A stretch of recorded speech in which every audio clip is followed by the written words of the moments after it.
Bonjour chez vous. Un de mes buts au potager, c'est de prolonger les périodes de culture le plus longtemps possible. Donc de les commencer le plus tôt possible et de les terminer le plus tard possible. Ce en quoi nous sommes quand même aidés un petit peu maintenant avec le changement climatique, le réchauffement climatique, mais aussi en cultivant sous serre et en commençant les cultures en pépinière intérieure. Et cela permet de déguster pendant plus longtemps les légumes fraîchement cueillis au jardin. Cependant, nous ne sommes plus que deux à bénéficier du potager qui fait quand même 150 mètres carrés et qui, en fait, voit se succéder 2 cultures au minimum chaque année sur chaque parcelle. Et malgré notre grosse consommation de légumes journalière, on fait une soupe tous les jours en été comme en hiver, et aussi à tous nos repas, nous mangeons des légumes. Il faut donc mettre en conserve des légumes et tous ceux que nous ne consommons pas immédiatement. Les méthodes de conservation sont multiples. Certains légumes peuvent se conserver plusieurs semaines et même plusieurs mois dans un endroit sombre, sec et frais comme une cave. On parle des pommes de terre, des choux, des carottes, des betteraves, des courges, etc. D'autres plantes peuvent être déshydratées et nous procédons de la sorte pour les aromatiques. Par exemple, on peut conserver aussi les légumes dans l'huile, comme les tomates, ou dans le vinaigre, comme les cornichons ou les concombres. Certains utilisent la lactofermentation, mais personnellement, nous ne l'avons jamais pratiqué. Et le sujet de cette vidéo, la stérilisation et la surgélation, qui sont 2 méthodes de conservation des aliments largement utilisées. Elles présentent chacune des avantages et des inconvénients qui peuvent varier en fonction des besoins et des préférences individuelles. J'ai fait une comparaison des 2 méthodes que nous utilisons largement parce que nous avons 5 surgélateurs et des dizaines de bocaux. Tout d'abord, quels sont les avantages de la stérilisation ? Il s'agit de l'élimination des micro-organismes. La stérilisation permet d'éliminer efficacement les bactéries, les levures, les moisissures et d'autres micro-organismes qui sont présents dans les aliments, qui prolongent ainsi leur durée de conservation. Il y a aussi le fait que ça soit une conservation à température ambiante, donc les aliments stérilisés peuvent être conservés à température ambiante, ce qui facilite leur stockage et qui ne provoque pas de frais d'électricité, par exemple.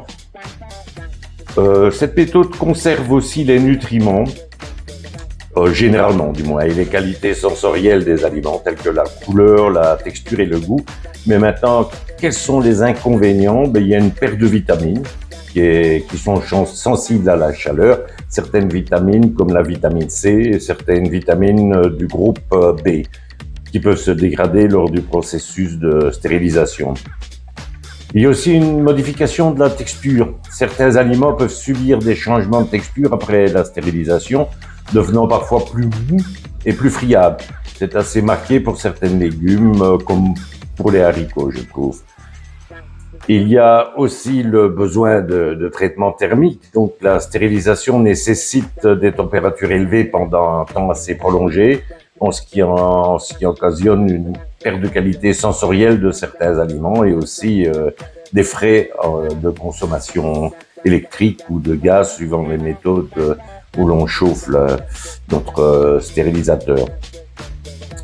Bon, maintenant, au niveau de la surgélation, quels sont les avantages de la surgélation ? Principalement la préservation des qualités sensorielles. Elle conserve la texture, le goût, la couleur des aliments, car elle préserve en fait la structure cellulaire. Il y a aussi la conservation des nutriments.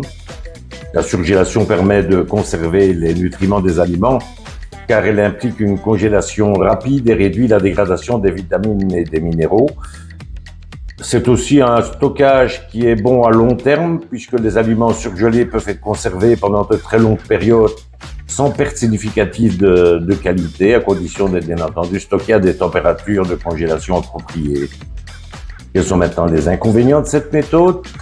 Le principal, c'est qu'on a besoin d'équipements spécifiques. Je vous ai dit que nous avions nous-mêmes 5 surgélateurs qui consomment évidemment pas mal d'électricité, malgré que maintenant il y a de gros progrès qui ont été faits dans cette technique. Il y a aussi une formation parfois de cristaux de glace, qui peuvent se former à l'intérieur des aliments et qui peut altérer un petit peu leur texture et leur qualité quand on les décongèle.